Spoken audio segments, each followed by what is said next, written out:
book about what Manhattan Island was like 400 years ago, say a few hours before Henry Hudson arrived in the New York City region, and kind of set in motion the history of the city. And that took me almost a decade, and that book came out in 2009. And then afterwards, I was like, okay, I think that's enough. I did lots of things. I did a TED Talk. It was on the cover of National Geographic that September. And I was working at the Wildlife Conservation Society at the time, and I wanted to get back to the tigers and jaguars and the elephants. But people kept asking me to do talks, and they'd say, well, Eric, what about Brooklyn? You're not going to do Brooklyn? How are you going to do Brooklyn? Don't you live in the Bronx? Don't you live on, I live on City Island in the Bronx, which is one place. Don't you want to know what City Island was like? Or have you ever been to Staten Island? Staten Island is really cool. And it's true, Staten Island is really cool. Particularly its natural history is completely fascinating. And so I was sort of dragged into starting to think about the rest of the city. I think on the side, maybe on the side. There we go. So this is our latest rendering of what that area, it's sort of 30 kilometers from the mouth of Gowanus Creek in Brooklyn, might have looked like 400 years ago. Lots of work, when I was working on Manhattan, there was sort of one map that told us a lot of what we needed to do. There was this really wonderful map from the American Revolution, but we literally had to work through hundreds of maps to build the rest of the picture of the city. And actually it's really deep in my understanding, both of the deep path to the city, the sort of geological history and its ecological changes that led up to this moment, but also what happened after this, as I'll describe a little bit with respect to the Bushwick Inlet. So, but why? Why do this? Why spend 25 years of your life, which is how long it's been, trying to, understand the details of, Bushwick Creek or Brookmill Point, as I was saying to Dewey, or, any of these sort of historical trivial details. And for me, it actually, in some sense, starts with this graph, which is the carbon dioxide concentration in the atmosphere is measured on Mauna Loa in Hawaii, the famous Keeling curve. And you can see how it's swinging up just over the last, 50 years or so. And that sort of bouncing up and down, that's the seasonal greening of the northern hemisphere. There's more land in the northern hemisphere, so when it greens up in the spring, it actually reduces the carbon dioxide concentration in the entire atmosphere, and then it comes back up. But you can also see the trend line, which is the reason why everybody's so worried about climate change. And one of the consequences of this is that there's more heat trapped in the atmosphere, and because there's more heat trapped in the atmosphere, it can actually hold more water. And this is something that's a huge issue for New York City. I'll just say that the carbon dioxide that we're breathing in right now, it hasn't been this high for 24 million years on Earth. So this is, when people like me talk about how unprecedented the concentration, what 420 ppm mean in the atmosphere, that's the kind of thing that we're thinking about. These are sort of predictions around here from the New York City panel on climate change of temperature increases into the future and precipitation increases in the future. And you see the temperature is actually going up more, but the precipitation is also going up. It's predicted to be, say 15% more by the end of the century on average than it is now, and that's driving these really intense rain events and coastal storm events that we've been experiencing, like Hurricane Ida or last October. And that's important because this landscape used to look more like this, right? And when it used to rain in the past, the water would be caught in the canopy. Some of it would come down the trunks. Some of it would fall all the way, miss the leaves and fall through to the ground, and then run into streams and into the groundwater. It would infiltrate down into the deep aquifers. There's an aquifer underneath us right now. There's actually 4 aquifers underneath Long Island. The upper glacial aquifer is the most relevant one here. And then the trees would actually put more water back into the atmosphere. It turns out that if you take all the trees on Earth, they're moving twice as much water as all the rivers on Earth every year. It's a really important way for the global water circulation to work. And the whole place used to work like this. And you compare that to what we've done today, which is it rains, still precipitates, and now it's precipitating even more. And then, we just try to engineer a drainage pattern where we try and take care of the water as a problem. The runoff goes down and then under the ground through a series of pipes. These pipes mostly laid in the late 19th and early 20th century, and then to a water treatment plant and then out to the sea. And of course, this system was designed with a particular climate in mind, and with a percolor technology in mind that's over 100 years old. And this is one of the reasons that the city's struggling now to be able to accommodate as much water. And if you read the reports of the city, you can see them sort of becoming more and more and more nervous about it.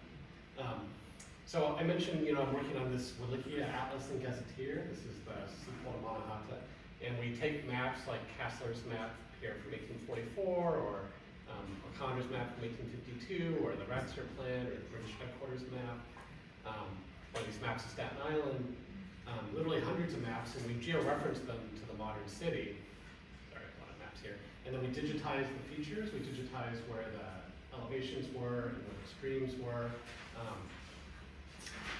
where the bathymetry was, how deep was the water in the past, and the topographic elevations. And then from those, we build models in the computer of in this case, the historical topography and bathymetry. I could talk for hours about this map, which I won't today. But the blue colors are showing you the depths under the water, where the water is the sea level in 1609. So we actually adjust the sea level backwards in time to get it down to where it was in 1609. The light green colors are the intertidal zones. So these are places that used to flood on the high tide and drain on the low tide. And then the brown colors and then the white colors are increasing elevation on land. And anybody identify where we are? That's the Bushwick Inlet. Yeah. This geography that was here when for 8,000 years for the Native Americans, and for the last 400 years of the city, was shaped largely by the glaciers. Although there's deeper features here as well about the bedrock. But this is the terminal moraine of the Wisconsin glaciation, which was the last glacier, the last of 4 glaciers in this last 680,000 years. Maybe 70 or 80 glaciation events in the last 2 million years shaping the landscape. But that one stopped right here. And this, of course, was very important for forming what we think of as Brooklyn and Queens. Everything north of this was scraped down to bedrock 20,000 years ago. So all the soils just north of the moraine have had to reform in 20,000 years, whereas the soils out here on the coastal outlet plain are at least 100,000 years old. In some cases older than that. And that has a lot to do with the way water flows through this. And then you can lay on top of that the streams and the springs and the wetlands. You can see there's many more streams, higher density streams in Manhattan and the Bronx and Staten Island than over here. And that's because Long Island is essentially a big pile of sand, right? That's been left by these glaciation events over the years. And so the water here, when it used to rain, it would come down through the trees and through the marshes, and then go straight down through the sediments and into the aquifers, which is why there's these amazing aquifers. And the bedrock here sort of starts right on the edge of the East River, and then descends under the ground. So when you get out to JFK Airport, it's about 1,000 feet underneath the ground. So it's imagine a big tilt. And the East River, in fact, is because there's a big fold in the bedrock that made it weaker, which is why the East River is here. That has to do with deep geological events, which I will spare you. So if we take away the topography, then you can see the hydrology of the city. You can see the bedrock, which I was just trying to explain. This is showing you the bedrock elevations. So if you use the same colors, but you're mapping the bedrock surface, these areas, so that's the Palisades, right? In northern Manhattan and the Bronx, the bedrock is actually way above the sea level, and this part of Staten Island, Top Hill. But everything else is actually below sea level. That's what that's saying. So that has a lot to do with, if it rains, even today in the Bronx, and the water goes into the ground, where can it go? It hits that bedrock surface, it sort of runs off the top. And then the same thing is true about the water table, which is what this map is trying to show, which is that the water table is actually very high here on Long Island and around Jamaica Bay, and then in southern Manhattan, and then out here on Coast City Island. And these maps are very, very detailed, so you can literally drill into different parts of the city just to see where we are. So that's Manhattan, right? This is Newtown Creek, and here's the Bushwick Inlet. This would be, I want to call it Wallabout Bay, which is its old name, but we would call it Brooklyn Navy Yard today, because the bay doesn't really exist anymore. this is Kiwanis Creek or Kiwanis Canal, Red Hook, and so forth. And then to do this work, not only we've been using maps, but using text and using place names. And so these are all the places I'm writing about in my new book. Each one of these places has a story. So that's why it's an atlas and a gazetteer. So we're making maps of the landscape, but then putting the names on it. And then the gazetteer is a name for a place name dictionary. They're kind of sort of weird, obscure sort of things, but you know, like a dictionary is about words, you can read all the words. A place name dictionary is about places. A gazetteer is about places. So for each of these places, I'm writing an entry, shorter or longer, about why it was called what it was called, how it formed ecologically or geologically, and then what happened to it. You know, if it's still there, you know, why is it still there? If it's been destroyed, why was it destroyed? If it has implications for the shape of the city today, then to describe that. And then you can, of course, see all these geo-referenced on the modern city, the way we all, you know, experience the city today. So I'm going to just zoom in. These are some of the place names around Bushwick Inlet, which you know, Dewey probably knows. You know, so these are the salt marshes. So the salt marshes went, you know, very much farther in than the current inlet, right? You see here where the city's sort of showing through. This is the original inlet, original boundary. So this is all water. This is the shoreline, right? So all of this was originally water. So everything here, and you can see it's like the industrial part of the city. That's when the industrialization was happening. That's where it went. It was right on the edge, because people were living up here already, like in the 19th century, as I'll describe. And then all of these sort of sub-streams, these are all tidal creeks. They all had names. They have names in the literature. Some of them multiple names. And I thought I would see if I can do this. Okay, could you? I'm just pushing the button too. Just okay, I'm gonna read you the draft I have for Bushwick Creek. You can tell me if I got anything wrong. Tell me if you don't like it. And I put together a series of images and maps to try and illustrate this. But I didn't have a chance to practice, so this works out right. Okay, so this is Eric Mel's rendering, which this is just a draft. We're still working on these, but that sort of like speckled darker green or lighter green color, that's the forest, that coastal forest, and then that sort of orangish green color, that's supposed to be the salt marsh, and then you can see the blue, and then all these creeks, all of them have names, and there's even a couple places, like there's a little hole in the trees there. That's where there was a Lenape site. It's going to be just over there. I don't know what those buildings are doing. Okay, so Bushwick Creek in Brooklyn, one of Brooklyn's most exquisite natural gems. And then there's a quote from Felter, 1915, A History of Greenpoint. He writes, "At high water, the tide covered the meadows, forming a beautiful miniature bay. But the retreating waters revealed an expanse of green sedge and brown mudflats. Through these wandered two deep channels of the Kill, as well as numerous little meandering tributaries." So you might read those kind of things and I look at maps and like, is that a good description? Does that our maps match that? And then it comes back in my voice and I say, this significant tidal creek, that's what Bushwick Creek was, a tidal creek, percolated through the tidal marshes lying between the Williamsburg Drumlin and Greenpoint. So we're on a drumlin is a glacial elevation feature, and that's what Williamsburg is. And Greenpoint, of course, was a green point named for its trees in the past. That's why it was Greenpoint. And it stuck out, you know, into the river. And so as we were coming up the river, it was very clear it was a green point. The creek takes its name from Bushwick, which is Dutch for Bushwick, which is the name Peter Stuyvesant gave to the village that he established over there, just out of the salt marsh. I should probably say, just see that neck of land. This neck of land over here. This is Bushwick, and Bushwick in Dutch means heavy woods or thick woods, and you can see it was thick woods. Of course, the Lenape knew the place, as evidenced by the Bushwick Inlet site, Greenpoint Field site, and the Old Wood Point Road path. These are all bolded, and so I have entries about those places that you could go and read elsewhere in the gazetteer.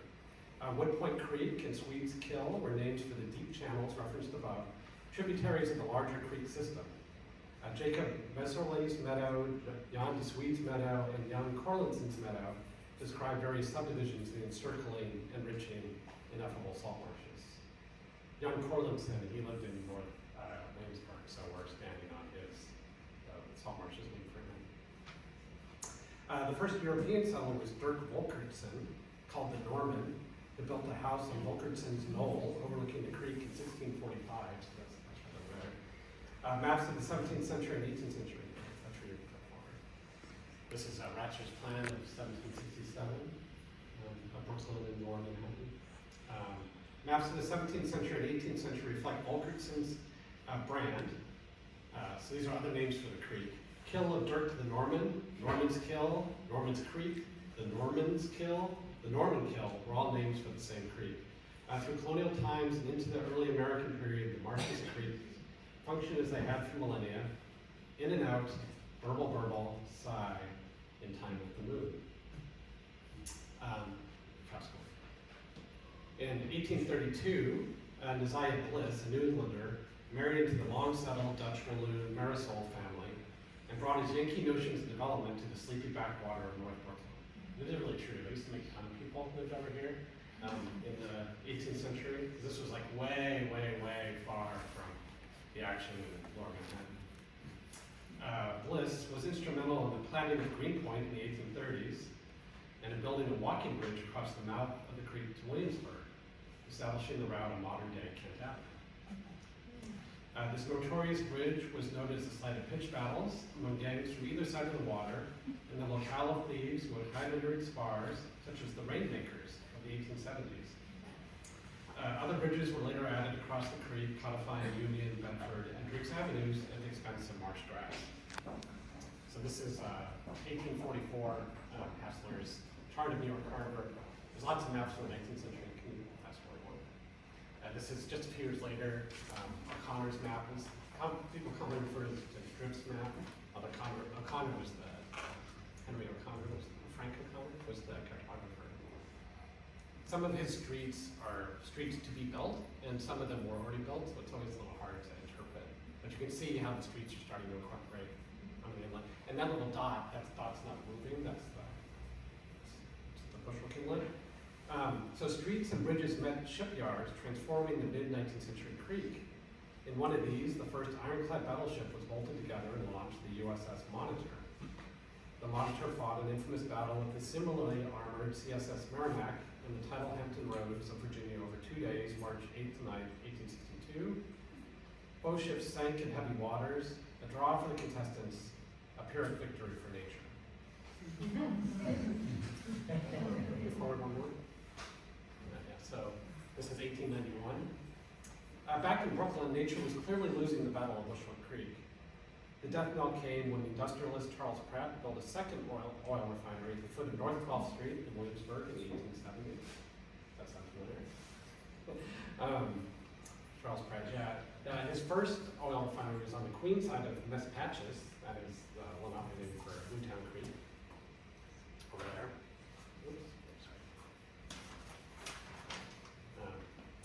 Pratt sold out to John D. Rockefeller's ruinous competition in 1874 and set up a fine series of houses for himself and his kin on Clinton Hill, a little bit to the south of here, but left an industrial legacy of poisonous sludge and tar in every waterway he touched, a kind of slick anti-Midas.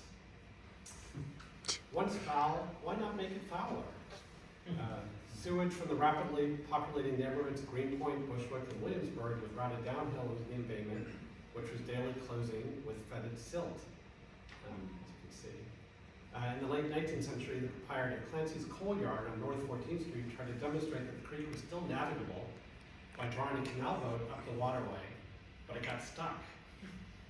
The unmovable raft was pillaged for firewood until it too sank in the muck. A Board of Health report from 1876 didn't pull its punches. This is another quote. A source of great danger to the public exists in the condition of the bed and adjacent mudflats of Bushwick Creek. What was but a few years ago a navigable stream for vessels drawing 15 or 18 feet of water has become a mudbank through which tortuously winds a stream of sewage only. The water of the river having been shut out by the deposits of excrement, street washings and garbage and other filth flowing from the sewers in this section of the city. Thus, a bed of the most prolific disease germs covering thousands of square feet have been formed in the midst of a thickly settled neighborhood to poison and destroy human lives without limit. So, pretty good, huh? And so, no, I have a little bit more. Sorry, we just got to the end of the 19th century. But you know, but this is a story that's told over and over again in New York City. So you take a really beautiful, very productive, long-lasting ecosystem, particularly a wet ecosystem. You extract from it various things, you know, like the Dutch love to cut the salt marsh grass to feed the cattle and everything. In fact, there's all these court cases between the Dutch because they're always arguing about the salt marshes, which are kind of hard to draw property lines on, but were really valuable to them, more valuable than the upland because there was a lot of upland, but the salt marshes were more limited. And then at a certain point in time, it starts, you know, the population starts to go up. Through most of the 19th century and even most of the 20th century, you know, our way of dealing with sewage was just to dump it in the nearest waterway, right? And because we were dumping it in the nearest waterway, we fouled those waterways, and it doesn't take very long, especially if the population is growing by thousands of people per year, to mess things up. You know, it's not, these systems are not adapted to treat our sewage, and so then it becomes a health hazard, and it's nasty, and people hate it, and then it gets filled in.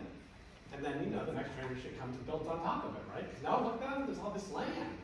But, you know, nobody fills any higher than they need to fill, so these places tend to be low. And so this is why, like, people get surprised when their houses or their businesses are flooding today when the sea level's coming up. Anyway, so by so I'll just read, there's one last paragraph here, and then I'll keep going. But by 1900, the neighbors had had enough. The gem would be filled from what's now McCarran Park and the blocks west of Kent Avenue. That work was complete by 1924. So there's aerial photography of all of New York City from 1924, which is a very amazing thing to look at. And there's a nice website called New York City Then and Now, where you can basically log in and zoom into anywhere in the city. They have 1924, and then quick again. 1951. You can see our friend Robert Moses in action between those two, and then again. 1996, right? And then again to where we are today. So today, Bushwick Inlet is the only modern reminder of the former creek that, and some occasional flooding after a heavy rain. In 2013, the Parks Department allocated $930,000 to drain Hipster Lake, one of the several lake-sized puddles that form after heavy rains atop the once priceless gem stolen from all of us by progress. All right.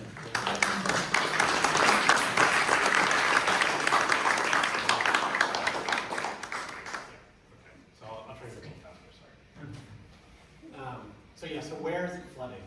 So this is going to be a story that's a citywide story, but I think is important for the conversation that Kate and Dan really are about to have.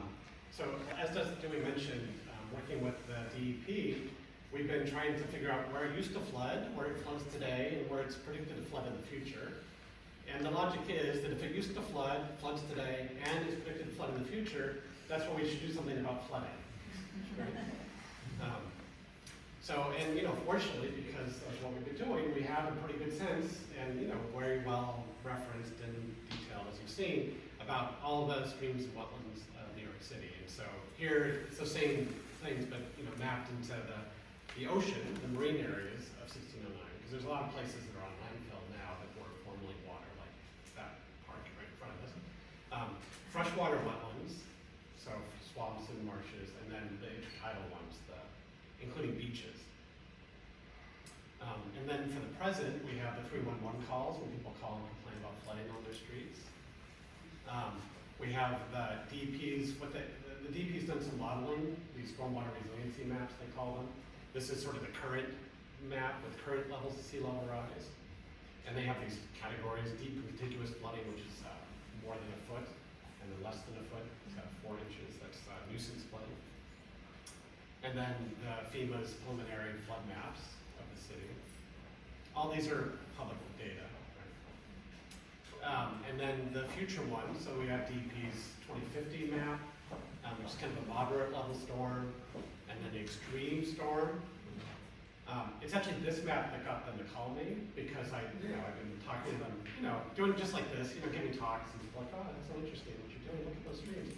And then they made this map, and they're like, that looks like Eric's streams. Yeah. And then the 500-year storm event from FEMA. And if you lay all those on top of each other, and there's a lot of details I'm leaving out for now, but happy to talk to you about. You get this map, which is blue zones. It's about 20% of the city. About 985,000 people live in the city. It's about about a third of them are in disadvantaged communities. It's defined by the EPA. We've gone around and named them based on the historical ecology. So it's it's the Bushwick Inlet blue zone in our plan, and there's 369 of those. That's important because the city is actually trying to do things like they have this cloudburst program to try and adapt neighborhoods to deal with intense rainfall. They have one that's in construction now, and they're planning 3 more, and that's awesome. But they need to do 369 cloudburst projects. So part of this for me is just getting people to kind of realize the scale of the interventions that's required. So a blue zone is by definition a group of contiguous blocks that were wet, are wet, are predicted to be wet. There's a lot of caveats about the individual data sets, which I'd be happy to talk about. But there's 369 of them, numbered and named. About 20% of the blocks, about 19% of the land area of the city. 985,000 New Yorkers, about 101,000 structures, which is again about 9 or 10% of all the structures in New York City. We made a map of land tenure. Sorry, I took this out, but a map of land tenure to figure out who owns the land, and it turns out that more than you would expect on random is still owned by the city or other government agencies. And I think this is because these places were wet, so they were less valuable over time. And so, the valuable places became private property, but the less valuable ones that were problematic became public property. And then at a certain point, the city needed the land to do things. Like, when they were building the public housing across the way, they built them, on the tenements that they tore down that were on top of the old salt marshes, right? So there's like these historical kind of echoes in the land use of the city. But it's also true they can't do it on their own. So if you go and talk to DEP and you're walking in one of the cloudburst areas, they'll be like, well, that area, that little bit of grass, that's managed by the Parks Department. So we want to do something there, we're going to go talk to the Parks Department. This over here, this is the bike lane, that's DOT, so we got to go talk to DOT. That over there, that's the fire department, so we got to go talk to the fire department. And so they're constantly having these like bilateral conversations with their agency partners, which take them a lot of time, because the DOT is like, no, we just did that bike path, we don't want to do that bike path. And the Parks Department's like, no, you can't cut down any trees and build a wetland here, it's got to be trees, because trees are really valuable. And so there's this like constant sort of discussions, sometimes heated, sometimes less so, inside the city about what to do. And then they're kind of scared to talk to the public, the actual private people. And maybe we'll get into that with Kate and Dan. So, but I think that if you take all those areas, you take the areas that are in that extreme flooding one and the FEMA 500-year flood, it's like almost 50% of the city is predicted to flood. So the idea is maybe if we do something in this 20%, then that'll actually protect much more of the city and allow the city to thrive and to be a good place to live. And if we bring back more nature, and I'm sure we'll get into how we do this, that could be more of an amenity for the neighborhoods. So what can we do? We can nature your city. This is my New York Botanical Garden pitch. By using the historical ecology to help guide our efforts, to imagine ecosystem services for everyone. We have this thing called Vision Maker, which allows you to make a vision for your neighborhood, et cetera, et cetera. By putting more plants in the ground, and I know a lot of people that know a lot about plants now, so we can help with that. And then, doing the environmental government piece so that we can actually work together to make this happen in the complicated and lovely place that is our city. Thank you very much.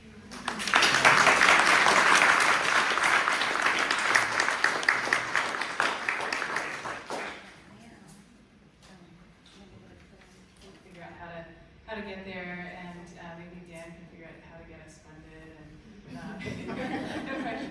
And actually how to do it, because Dan is brilliant, as is Eric. So thank you so much for having me. Really happy to be here. I'm going to just briefly talk about sort of big picture, how I think it might be helpful to start thinking about this stuff here, and also just talking a little bit about a broad context of the city that we're living in, some of the sort of governance systems, what's actually happening to deal with flooding, and then zoom into the place that we're in and think about what's happening around it. So I'm going to talk a little bit more about the present context.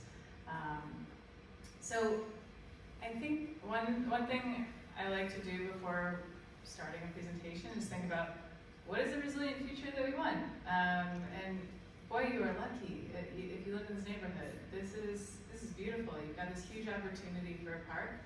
How often does that happen? Not every neighborhood has that. So just count your blessings. You've got this opportunity, and it's a great opportunity to seize. And maybe you can channel some of the things that you learned about from Eric tonight into how you sort of push for what is in that design. And a lot of times when we talk about climate change, so I work for Environmental Defense Fund, we focus on climate change on all aspects of it. A lot of what we do is on greenhouse gas mitigation, reduction. My team really focuses on the impacts of climate change and trying to reduce those and have a more positive approach. I'm having trouble with this. Oh, I'll just, I did that. Oh. You can, Interesting. I was did you working do for the Eric. side? Did you do it on the Yeah. side? That one. Maybe the other side? I'll try that. No? We'll see. Okay. Anyway, I'll put this up here. I can always Maybe go it's back. not. So when I think about what is the thriving future, when I think about people, I think about habitat. It's not Tunisia, but might as well be. She's in there with the oysters, or doing a seine net, as these folks were doing on this day. People are getting into the water. This is near Soundview, Pugsley Creek in the Bronx. People are having a healthy and enjoyable relationship with water. But obviously we're not, let's just stop right Hey, now try. I think it was missing it. So. now. Oh, the little USB. No? Okay. Oh, that's you. I did that. All right. Do you want? Try now. There. That's perfect. Okay, great. Yeah, so we're obviously not there right now. Just really quickly, because Eric talked a lot about that. Little context. We've got 20% of our public housing developments in the floodplain in New York City. This is a global stat, but we've lost, I think, the sort of core downtown New York is something like 85% of our wetlands. We have some critical resources, and so I think, if you're thinking about resilience and opportunity in a big space like this, thinking about the critical resources in your neighborhood. This is Hunts Point in the Bronx, which is just 3 feet above sea level, so it's very vulnerable to sea level rise and climate change. So just, that's one thing to think about when you're thinking about your planning. And also, I knew Eric would have all the slides, so I didn't really want to go into depth about the history here. But I think a big question that I think about when we think about the city and stuff is, how do we get here? This is a neighborhood actually called The Hole. I saw it on your map. It's right next to Shit Valley or whatever, which is a nickname because people have been disinvested for a really long time due to redlining, which there's some research that shows the correlation between redlining and flooding. And also the fact that it was built upon a creek. And that's just a story that's told over and over and over again in the city.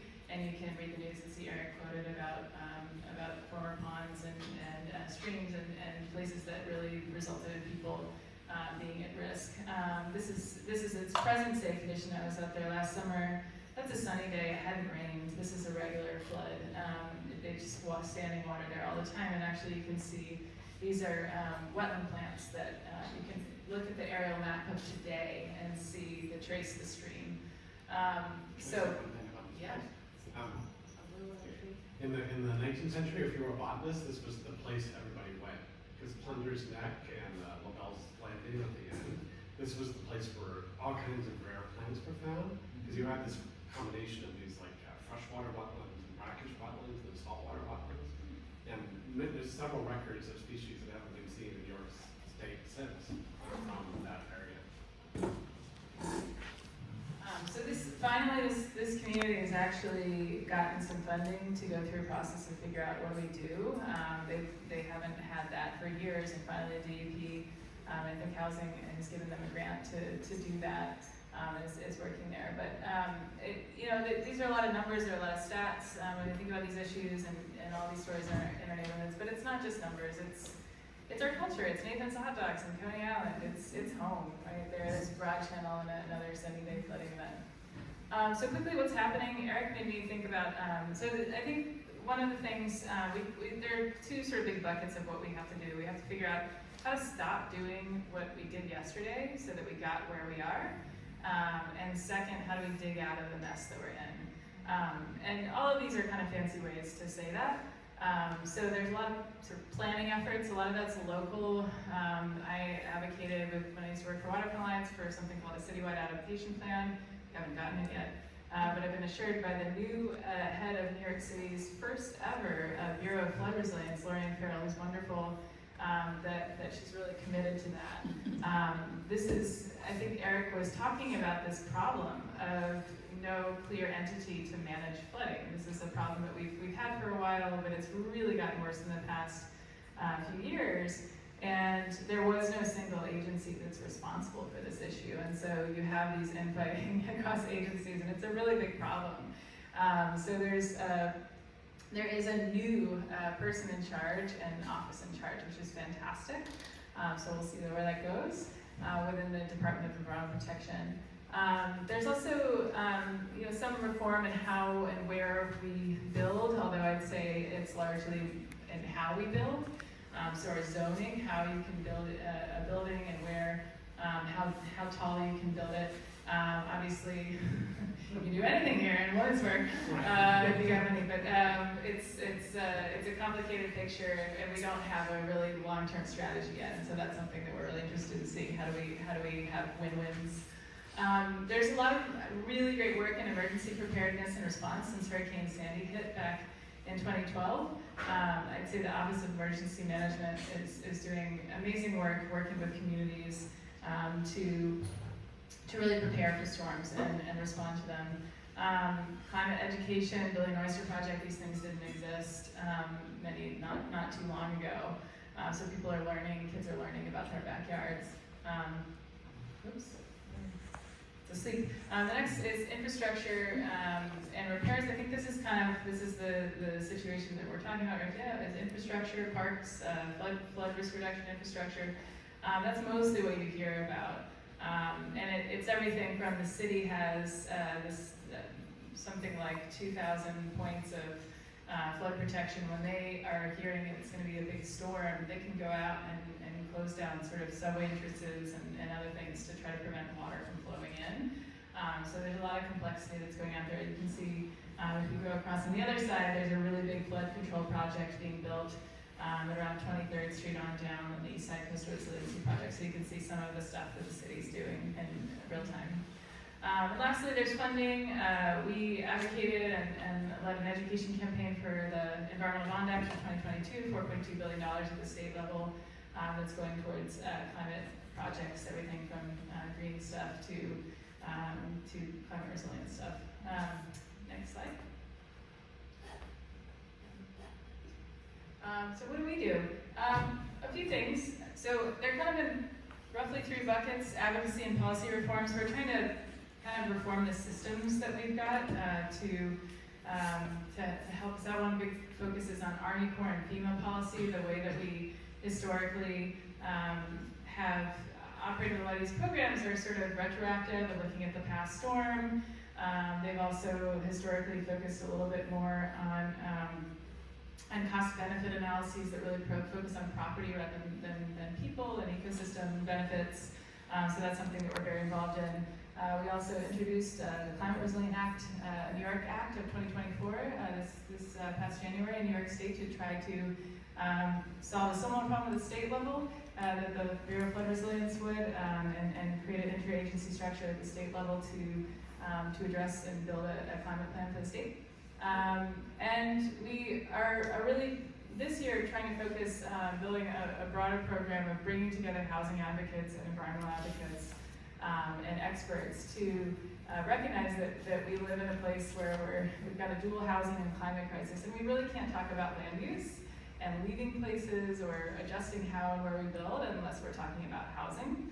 So we're partnered with an organization called Association for Neighborhood Housing Development and also Regional Plan Association over the next year to figure out sort of what are the opportunities, how do we build, and we've seen housing environmental advocates and a lot of not in my backyards across the country coming at odds and using environmental laws to weaponizing its housing. So what do we want? How can we look forward? And that's where maybe we can use those blue zones in our mapping efforts to look at zoning solutions as well as nature-based stuff.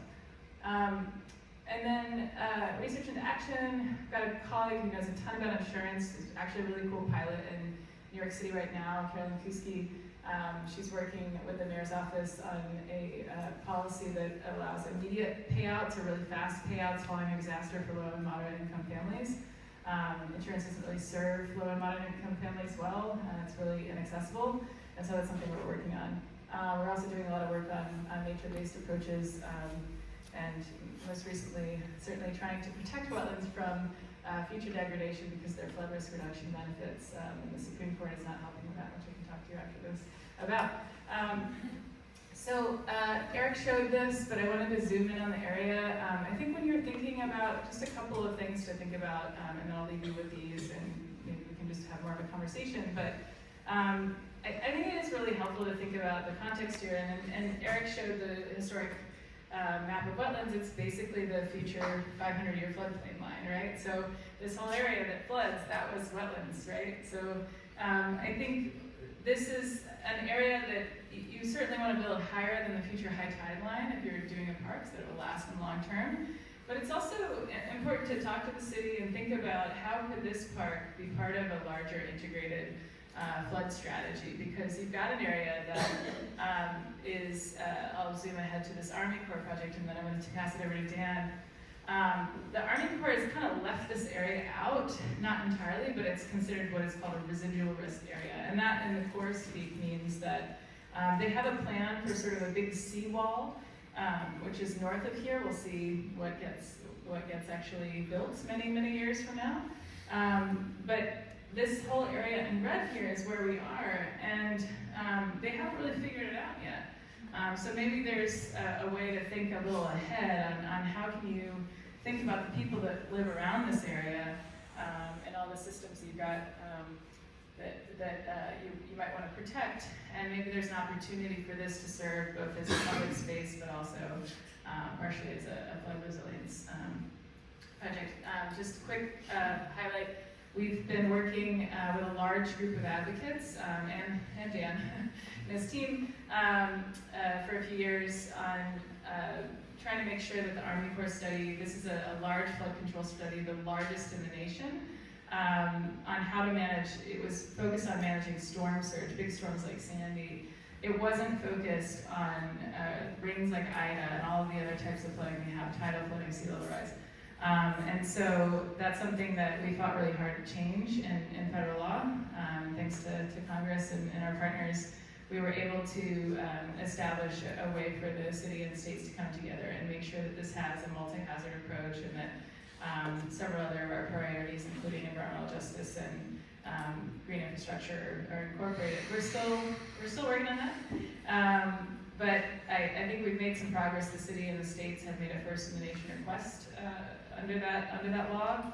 And I think the challenge here is that the Army Corps historically has had very hard infrastructure approaches like seawalls, gray concrete things that sort of do serve a purpose for flood protection, but also have real trade-offs and aren't really environmentally sound. So I think part of what we're trying to make sure is that they're both scientifically sound, that we're taking into account all of these different types of flooding, and that we're also really thinking about the context in ways that maybe that doesn't need to go right in front of the waterway, maybe it can be tied in the back here a little bit more, as we've seen in other areas of the city where they're thinking about the urban context.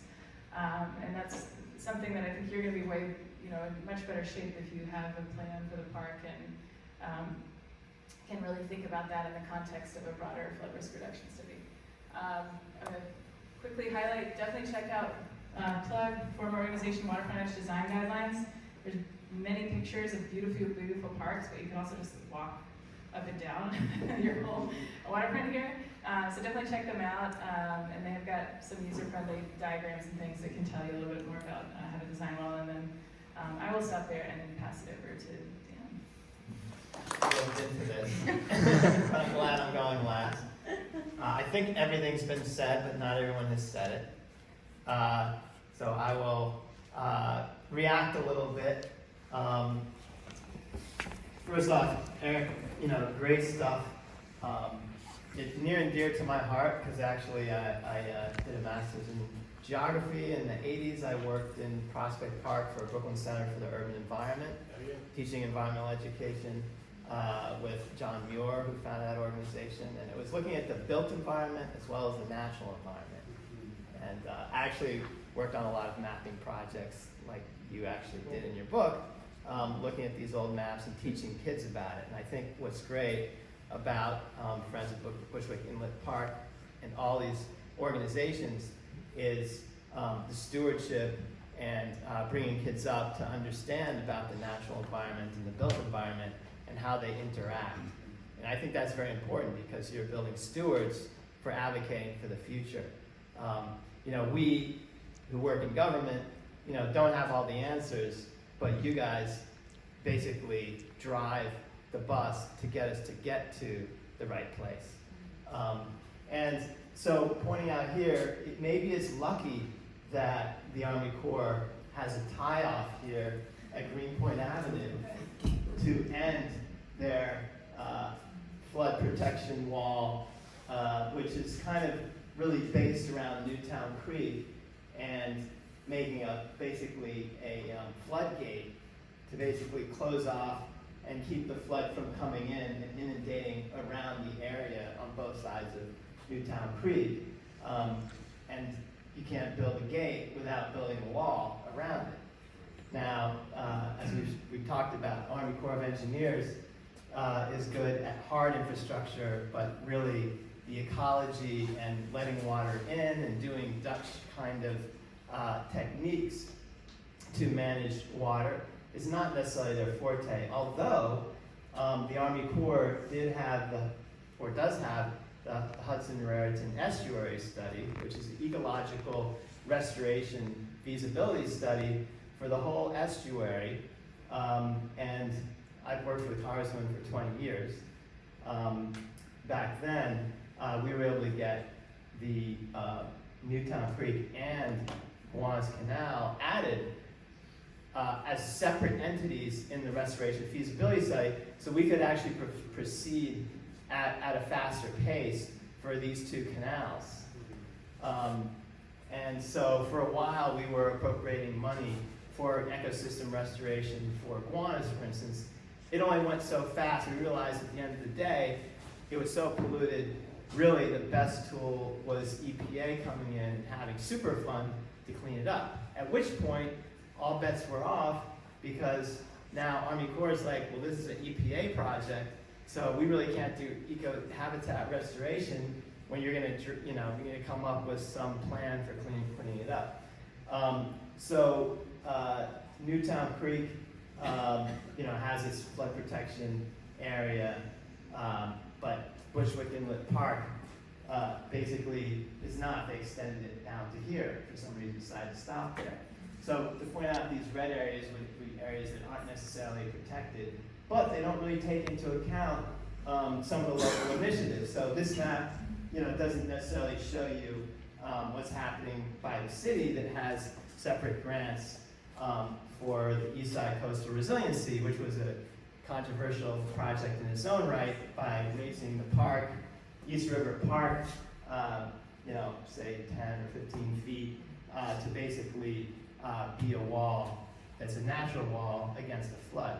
But the idea of a park that could be something that lets water in, and maybe you have raised features that are further inland that can help keep the water at bay while still having water come and go, so you have some interaction I think is an important thing. Now, when you do that, it's a lot more money than just building a wall on the waterfront and walling it off. If we're talking about real estate and dealing with the inland streets, my experience in now, I've been community coordinator and district director for the Congresswoman for a long time in Southwest Brooklyn. She used to, we're back though in North Brooklyn, and we lost all of Southwest Brooklyn. So a lot of my experience is in Gowanus, but now we're back in Newtown Creek. But at the time it was listed going back before 2010, you know, we had actually advocated for the listing of Newtown Creek. It's a super fun site. Now you have a mishmash of cleanups that are under state jurisdiction that deals with the brownfields. Many of them are right on the waterfront because you have an industrial waterfront. And as you said, multiple overlapping jurisdictions with different agencies. So the trick is getting everybody to kind of cooperate. In the case of Army Corps, they have the local non-federal sponsor. So you have state DEC involved and city DEP involved. So in WRDA, the Water Resources Development Act, which actually authorizes the Army Corps of Engineers to do projects, often they have to deal with water and the waterfront. We have authorization for Army Corps directing them in section 8106 to look at multi-flood hazards. So what they've done in the HAT study, the harbor tributaries, New York and New Jersey, is basically just look at the storm surge is coming up from a surge that comes up from the bay in the harbor that will come up and come like a wave, or a surge, you know, thanks to high tides and unhappy situation like in Sandy. But of course with Ida and all these rain events, we see multiple flood risks, and if you just build a big barrier right on the waterfront, you run the risk of creating a bathtub when you're having water coming from upland and inundating all over the place. And some of the maps that we saw earlier was showing the DEP built infrastructure of pipes. Basically, the sewer system, some of it storm, much of it combined, most of this storm sewer system is combined sewer overflow. So you've got what comes out of your toilet and stuff that comes from the sky, mixing together, being inundated and overflowing in CSO events, combined sewer overflow events. And so if you just build walls all along the waterfront, you're just basically putting more pressure on those pipes, less way for water to get out, and creating a bathtub on the inland. So section 8106 is basically saying you have to take multiple flood risk hazards into account, which means dealing with the upland and dealing with DEP and how do the systems work that they have. And of course, we want to emphasize natural, not just, you know, basically building with nature and not just looking at the hard infrastructure. So the challenge right now is, since we wrote the Army Corps, we led a letter to the Army Corps Secretary saying that they need to take this into account. They've come down with guidance for how to look at multi-flood risk hazards. You realize, hey, $19 million isn't going to do it. We're going to have to double our budget if we're really going to do due diligence for how we do this. And then there's also the question of cost share. Who's paying for the extra studies and stuff that DEP has to do to look at how drainage works and how the whole system works? In one of the words, they changed it to 100% federal cost share for the HATS study, which is good. But then there's the question of, with this extra, is headquarters going to give them enough money to do more of the due diligence? Can we hold off on their agency decision milestone on building this kind of thing to actually do a more holistic multi-flood hazard analysis before we come up with a decision of what we're going to do? So that sounds very bureaucratic, and it is, and it's a struggle. But basically, the conversation we're having is how do we get multiple agencies and multiple stakeholders to work together to come up with solutions? that help us to manage the water in a way that's informed by the history of what's here. Down in Guans, we had a guy named Iman Daigle who's always doing these overlay. He came here. Oh, he came here. Yeah, he did, That's the map. Catherine showed earlier. Yes. So, yeah, so there's a lot of dialogues about what the historical streams and the way the water flowed before, and do you just stop it, or you just let it figure out ways of getting it to flow and work in a system, as opposed to just, a brute force approach of, keep water away from one side, and you're not dealing with the other side. So all that is to say, maybe we're lucky the Army Corps stopped short, and we got to find ways of changing this and making it work as a big system. So. All right.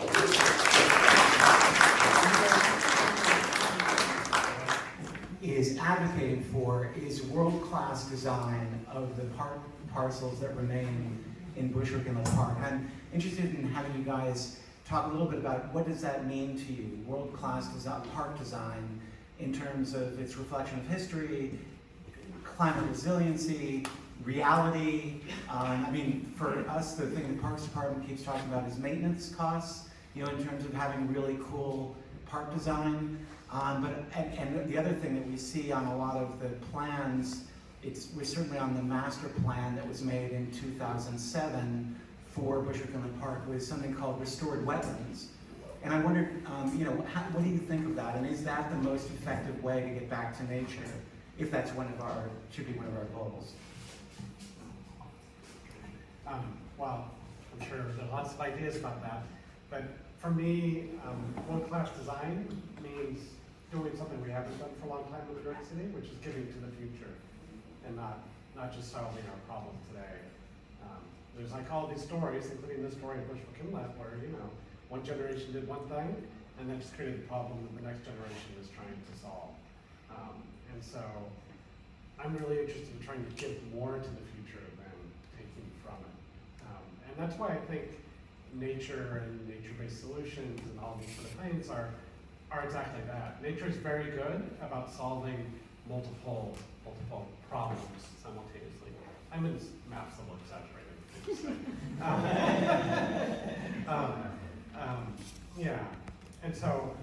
So I think that's right. I think we need to restore as much of the coastline as we can, and I think we have to be realistic about not just what happens in 2080, but what happens in 2120 and 2200, right? So not just thinking about the problems of today, but thinking about how we get to the future. Thank you, Eric said it. I think one of the best practices is you want to have a park that reflects what people want in the neighborhood and beyond, and thinking about what's already here. You've got soccer park, and I played there. Thanks, Dewey, I guess, for that.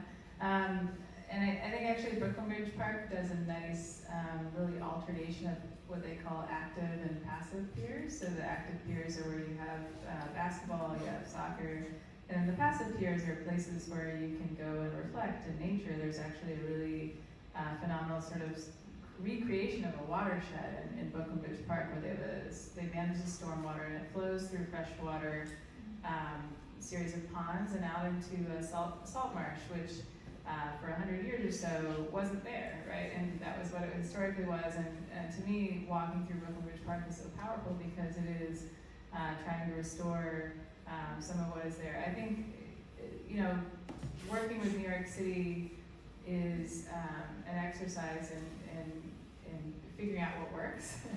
And you're not going to turn New York City fully back to nature, but instead of, I think what I like about Eric's blue zones is world class could be thinking about, okay, where are those parcels that we have some flexibility to do something with, and maybe connect a better water infrastructure to maybe some of those areas that we have a little bit more flexibility to dig out and turn into wetlands and stormwater management. I do think that, and I wouldn't take lightly, that here you do have a population of people that live here, and you do have an opportunity for some extension of neighborhood flood protection. So thinking a little bit about the scale and scope that you've got here and where it does flood, and so it may be worthwhile looking at how for a big storm like Sandy, how that can integrate while also absorbing stormwater. The last sort of example, in addition to just, like I said, walking up to Hunters Point South Park and south of Bushwick Park, is the Blue Belt in Staten Island is this really cool thing where you have they've really maintained and restored a stream network that captures all the stormwater that's within the center of the island, and I think, to my understanding, that's some of the vision too for the Blue Zones idea. So are there ways to kind of reflect that in the design? It's funny because so I covered the whole. I mean, when I worked for a nonprofit, I used to take kids on tours of the Brooklyn Bridge and actually sketched for the Brooklyn Bridge Park Coalition. What would a vision of a park be? What kind of park do you think could be on those piers, that Port Authority piers? That's funny. I went through the whole planning process from master plan to the city and the state agreement of how to proceed with Brooklyn Bridge Park through as a subsidiary of Empire State Development Corporation, which was a mechanism to get the city and the state to cooperate and work together to build the park. But whenever we work on quotes and release and stuff, I would always want to edit out world-class park. I never liked world-class park. Because I think, it's for the community. It's for the communities. We want everyone in the park, but, it kind of implies something, holier than thou for tourists, But I think the idea of world-class park is informed by, all the best practices from around the world. So I take that as the thing. I think Brooklyn Bridge Park, did a number of innovations. There's a whole land banking thing because the state DEC has a whole thing about once a pier falls into the water, it never existed. You can't shadow the water because there's fish habitat. And then they just land banking thing. Well, if we remove some stuff here, we can add stuff there, so we can kind of play around and land bank and create wetland and then build out some other parts. So there's like this balance. I know that in Greenpoint Landing, they're having a dialogue about that kind of land banking thing where you rebuild a pier, you kind of subtract the stuff here and add stuff there. And there's some resiliency features. So I think Brooklyn Bridge Park, kind of innovated that. And there's the whole question of how to keep piers up, because you've got with cleaner water, you have the wood borer who's eating up the piles that holds piers up, and how do you maintain that, and the whole balance between housing, that would generate revenue versus having an income, stream that would maintain the thing going on for the future. So that whole, compromise about housing, and other part of our district north of Newtown Creek, that there's a whole Long Island City rezoning plan. There's a whole debate, and then there's always that tension between we need the infrastructure first, but those who say, well, we need the development to get the concessions to the city to give us the infrastructure to support the infrastructure, but then our infrastructure now doesn't support who's living here now and all the CSOs happening. So, anyway, world-class park. It's almost like we need a comprehensive plan in New York. I will say, the real trick here is to make it work like a forest, a wetland, and yet have, 9 million people live here, right? Like that should be the design goal, to make it function in all these ecological ways and support people. Yeah, right. Some questions?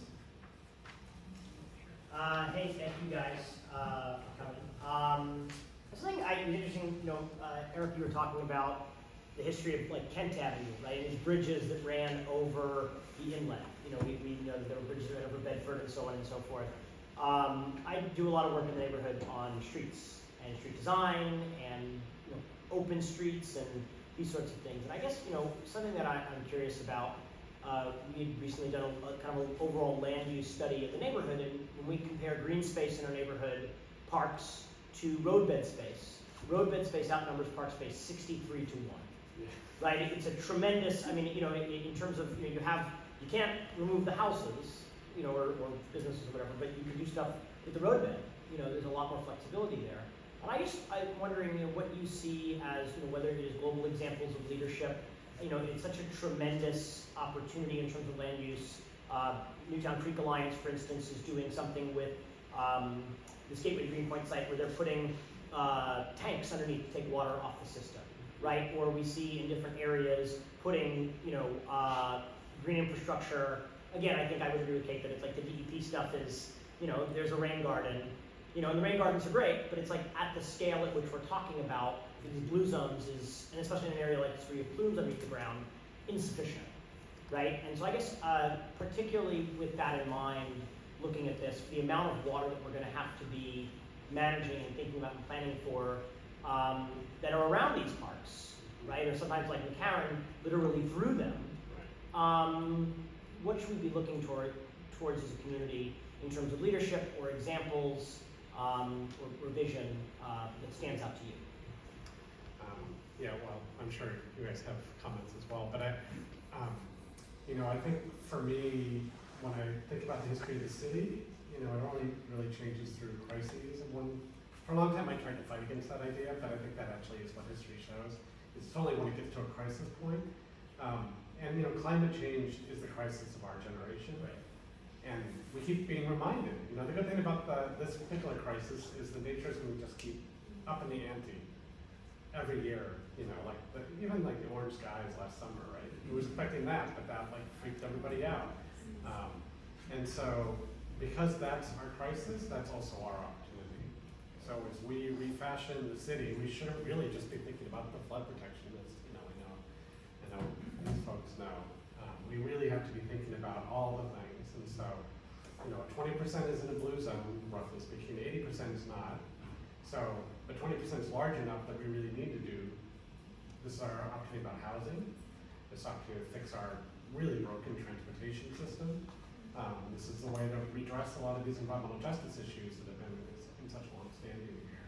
And that's why we do need a citywide adaptation plan. And we need to think about it not just neighborhood by neighborhood, but at the sort of landscape scale. Because water doesn't know about our neighborhoods or our congressional boundaries or who's what agency, whatever. Water just wants to go downhill.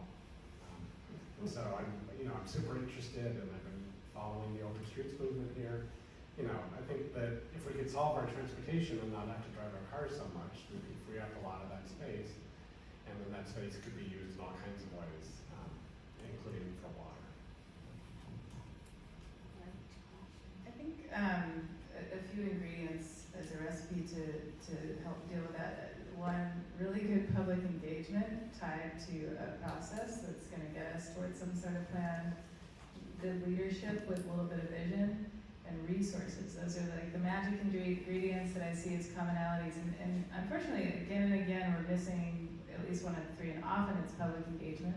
I could name a few: Eastside Coastal Resiliency, Amazon, Industry City. There are just a lot of different examples of processes that really didn't effectively engage the public and drive that input into meaningful design. And Army Corps is another one that we probably would be a lot farther along with a shared sort of vision if that process had gone better. And then I'll get super practical. There are special zoning districts all over the city, and for different reasons. A lot of times, I think there's a few that are mission driven. So most infamously, I guess, is our affordable housing zoning, that hasn't quite succeeded. And then there's special zoning districts for resilience that are mostly about sort of adding a little bit of elevation. But then there's a little known one that's focused on planting native plants that probably Eric can speak to better than I, in Staten Island, now the Bronx? Riverdale. So maybe not everywhere, but it has even specific requirements. Honestly, I couldn't believe that New Yorkers sort of went for it at the time, but I think that's sort of a testament to what you can do with good public engagement and vision. So I think there could be a world in which there's robust public engagement to decide the future of this community, where people have an opportunity to input, and you sort of show the history, you show the potential. And often I've been in a lot of community board meetings and community meetings, and when you show people the history, they do want to realize that nature, and they want to figure out how to get there. And so you kind of have to show them what those trade-offs are, and they choose a path. So I think that is how you could build some special zoning to get to blue zones in a larger way as one idea. And then I had another one, but I'll leave it at that and pass it on to Dan. Arborn comes to mind. I forget the landscape architect to work on that project, but using the streets as a way to suck up water by having a system under them where the roots of trees and a lot of plantings can help slurp it up. Eric, you were saying trees move how many more times water than all the rivers? Twice as much water as all the rivers. So that's true. We need to plant a lot more trees and plantings to soak stuff up. And if we, obviously we see DEP. Congresswoman Velazquez, my boss, got some early funding like in 2009 for the sponge park on Guanas. And at the time, New York City DEP wasn't really into doing bioswales or green infrastructure or those kinds of things. But now it's the best thing since sliced bread, all over the place. Making places where you have bioswales and the water can actually run into the tree pit and get absorbed up by the tree. But even a step further than that, if you can have more kind of porous approach to the roadbed, where the water can go, and get soaked up and be part of that system. Now that'd be a revolution if you could change the way we do our streets. But that is the future. I forgot one thing, which was the funding piece. Sorry, that is important as New Yorkers. We pay comparatively far less than most cities for our stormwater, so water rates, and they're tied together. And that's something that folks are trying to solve right now. I think there's a bill in New York State. Yes. Emily Gallagher. That's her bill. Mm-hmm. Emily Gallagher. Emily Gallagher's bill. You can speak to that guy after this seminar. And it's trying to resolve that. There are also inequitable rates where you have, I think it's something like a parking lot and a house are paying the same amount. So, anyway.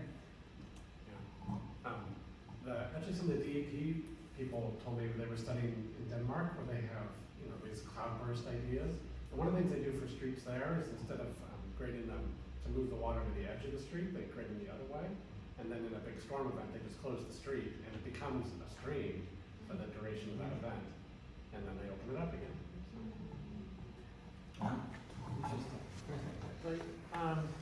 It feels like the climate threat is kind of moving exponentially faster than all of the possible solutions, which it seems like we should still endeavor to do that. But I just wonder, when our whole economy is so at odds with the ecology that we're talking about, which is like, the sanctity of private property and the sway that real estate development has over this entire city, like that is so much more gigantic than what we're talking about. It seems like there might be some kind of more rebellious policy endeavors that get more to it. Like you could never get the land that you need to create the nature that we need to soften the impact. So I'm just curious if there are other examples globally where people stepped it up in a huge way policy-wise. Like if we stopped our government from underwriting flood insurance, no insurers would insure risky properties, and the values of those properties would plummet until people abandon them, and then nature could reclaim them, and then you could build wetlands. Are there policy decisions like that where we're not, just to make this park, when we first talked about it, the government could have bought the land for $15 million. 15 years later, they spent $500 million to buy a little plot, basically, considering the whole picture. So it's not even affordable to get what we need to stop the water. So I'm just wondering whether there are any global examples of kind of larger scale, kind of psychic hacks that push back on private property ownership.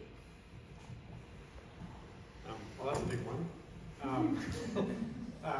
The book I wrote after Mannahatta is a book called Terra Nova, The New World After Oil, Cars, and Suburbs. Because I became very interested in those finishing Mannahatta. How did we get the cities we got? Why did we drive around so much? And it was also during the Iraq War and all this sort of thing. You know. And so the first part of that book, you will not be surprised, is a history of how we got this sort of sprawling land use and trying to connect the natural history, which is around oil and oil extraction, which is a super interesting geological story and then an economic story, to our choice of transportation and the various decisions that have been made along the way about what transportation. Again, one generation trying to fix the problem that some other generation had, and then how that led to this sort of sprawling land use, including the suburbs that I grew up in, and just assume that that was the natural state of affairs, but of course it's not.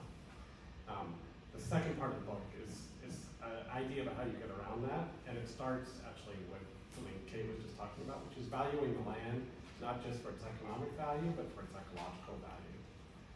And we could actually do that here in New York City because we have detailed maps of its ecological value 400 years ago, and then you could imagine just subtracting the two. A small version of that is if people had to pay their stormwater fee based on the impervious cover on their property, not just as a function of how much water they consume, which is the way we do it in New York City. Then you would have an incentive. Your taxes would go down if you restored more nature on your property. And if you match that with like a boundary thing, so if your neighbor does it too, your boats go down a little bit more, you start to build bigger patches. These kind of things. Theoretically. It's theoretical, although there are instances around the world, and this idea is not my idea. This idea has been promulgated for more than 100 years. But I think if the economic system is not seeing things and making mistakes, the way you fix it is you let the economic system see the problem.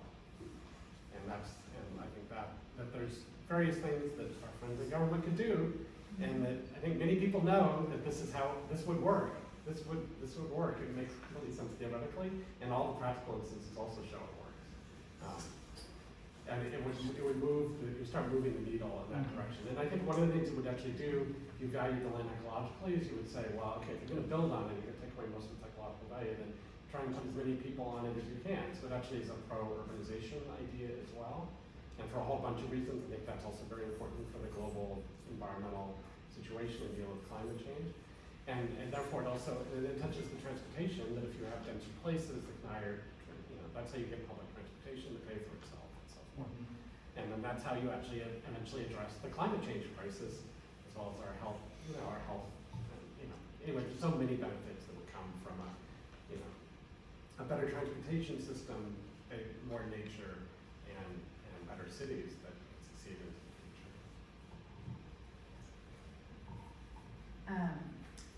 I think you just described the challenge of our field, because it's many different pieces that have to kind of align. And I do want to start backwards.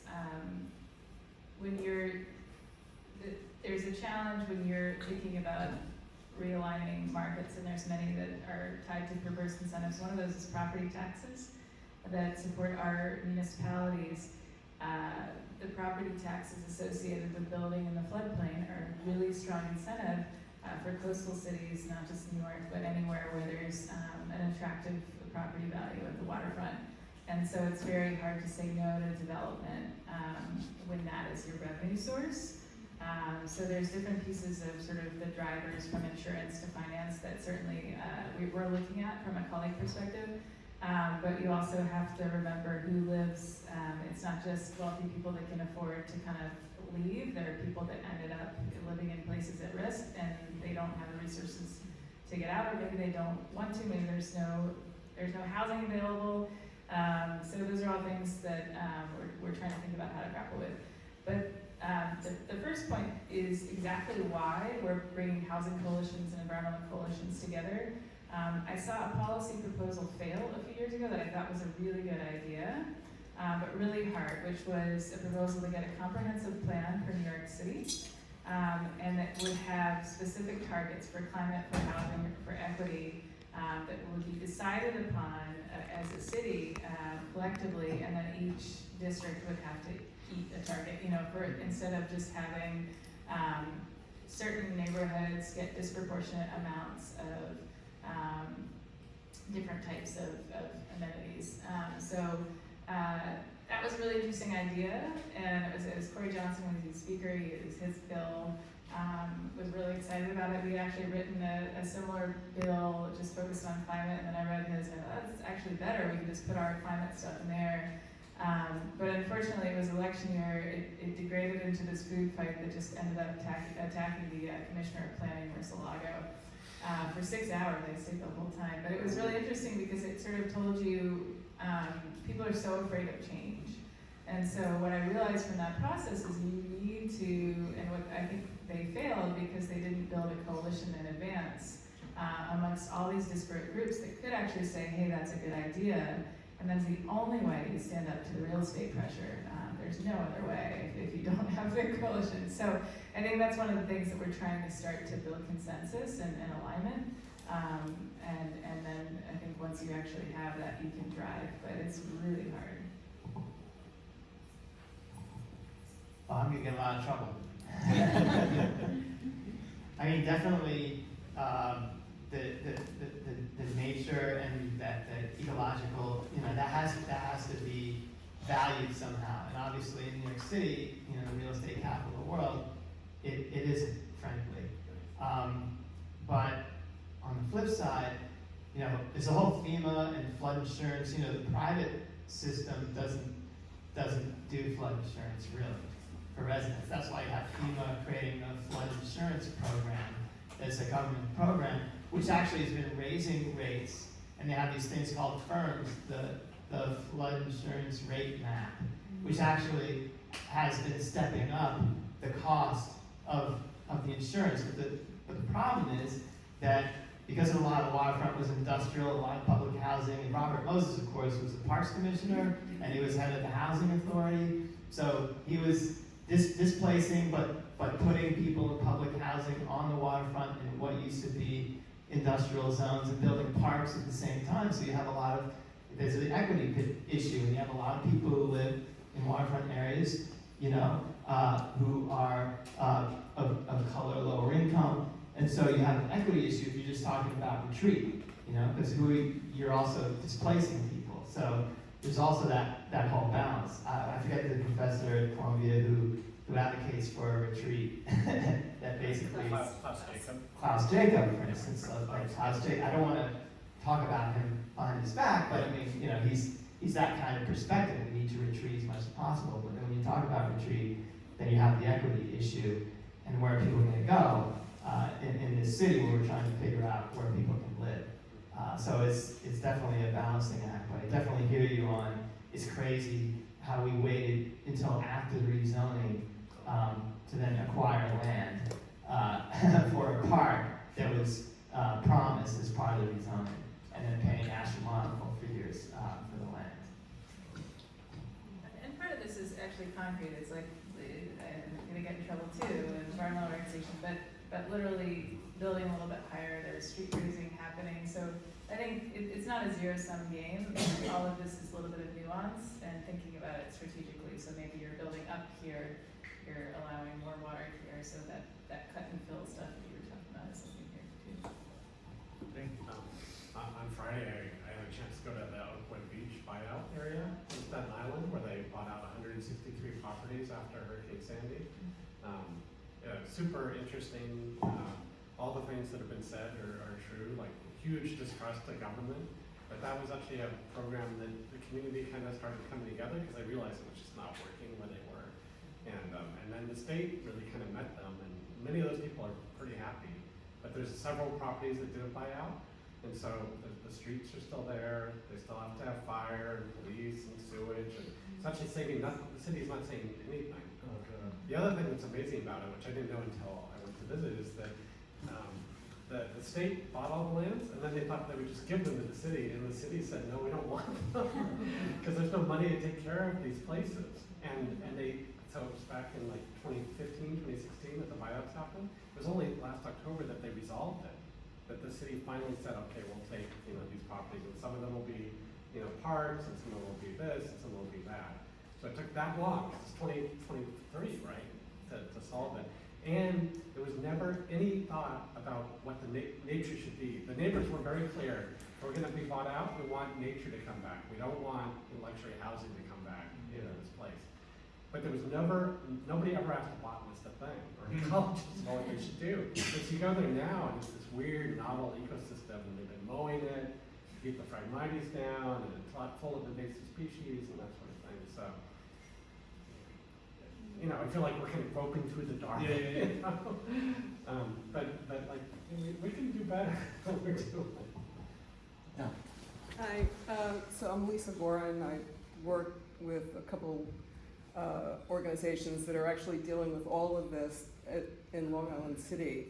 And the area that Dan mentioned where this one LIC project is happening and kind of brings this very topic, this pressure for housing versus the pressure for flood resiliency and soft infrastructure that really reimagines the coast so that it protects against flooding and looks at resiliency in all of its aspects, all the causes of it, and deals with it holistically. And so we are doing community engagement to kind of look at what's equitable and all of that. And I just wanted to mention it because it's a real struggle because what we're trying to do is there's so much pushback, and really I think the only way to deal with it is by bringing different factions together, but also doing a real community-wide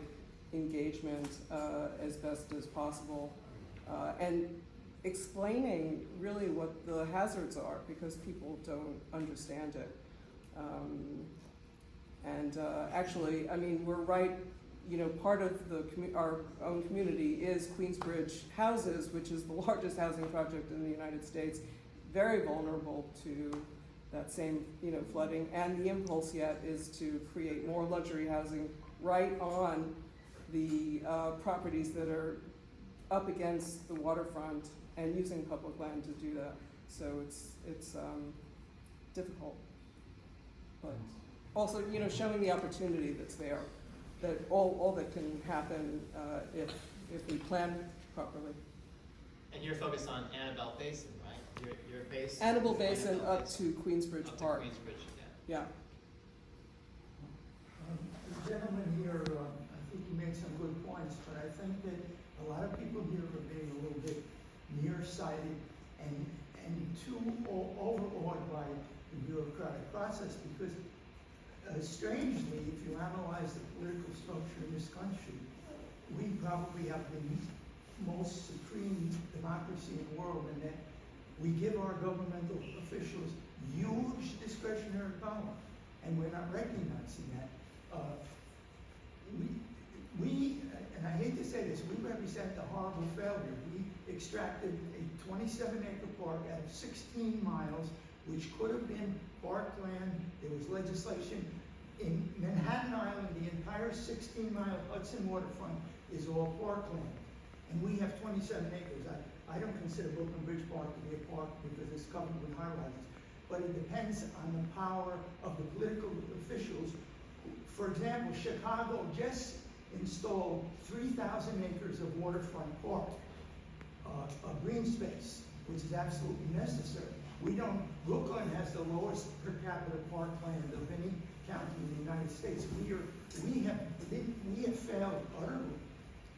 No matter how successful we are in planting the 27 acres, it's supposed to stand in the 16 miles of horrible high-rises.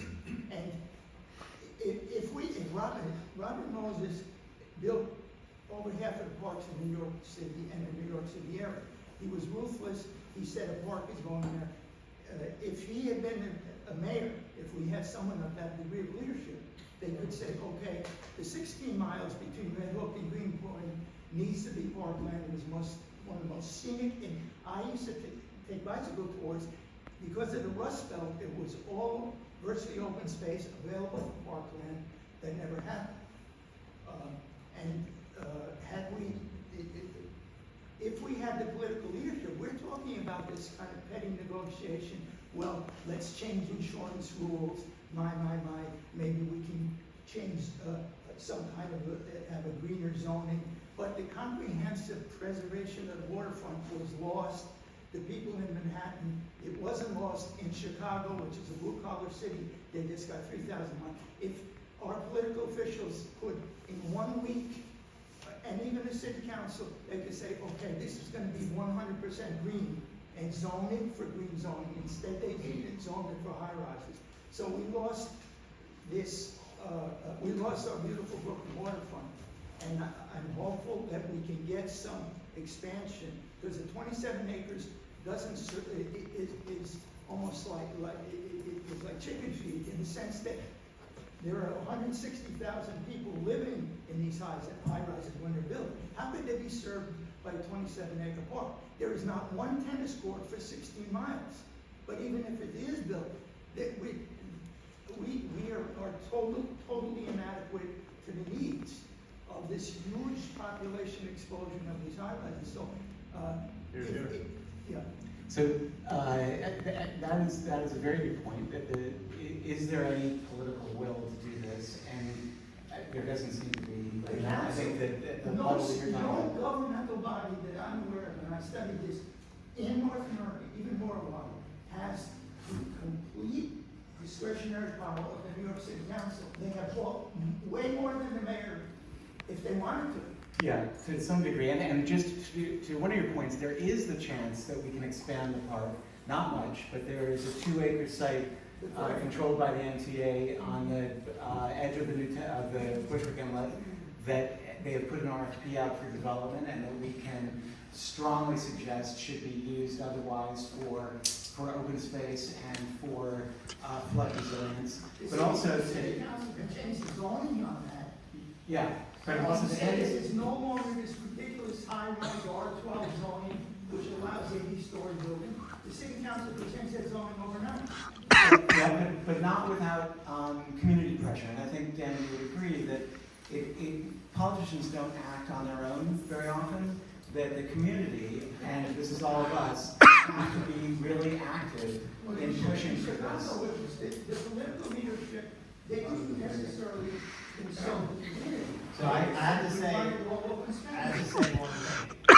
thing. Michael Bloomberg. Yes. Right?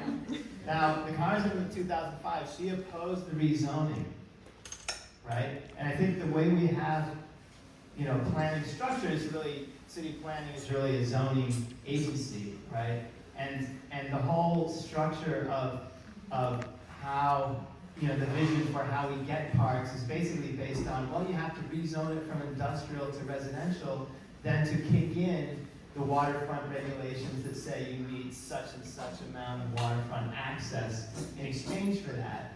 And we've argued that that shouldn't be the case. You should be able to have parks happen without that kind of zoning change. And then there's a whole discussion about that, changing those rules. But we felt like in the Gowanus area, which got rezoned, you should have a way of having waterfront access and industry and jobs coexisting without necessarily having to have the trigger of a zoning change to residential to get a park. But that's not my zone. You can zone for park. Could you just, please, one last question. Yeah.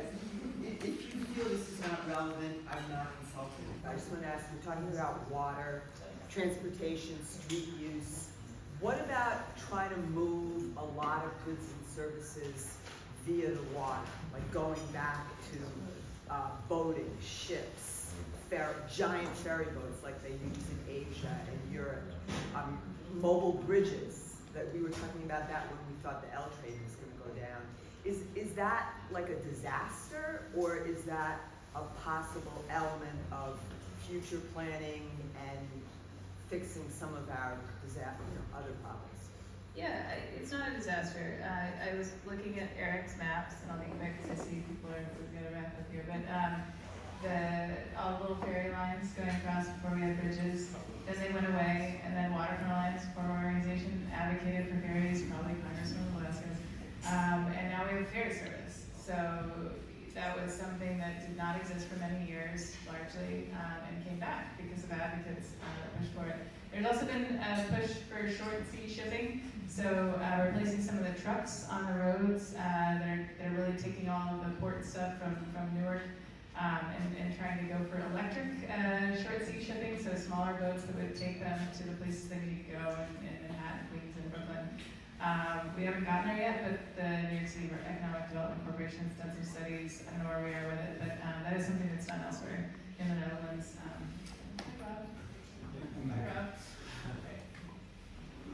So I think we'll wrap it up. Thank you all for coming, and just to continue the family log rolling, thank Catherine for Thank you so much, Eric and Kate and Dan.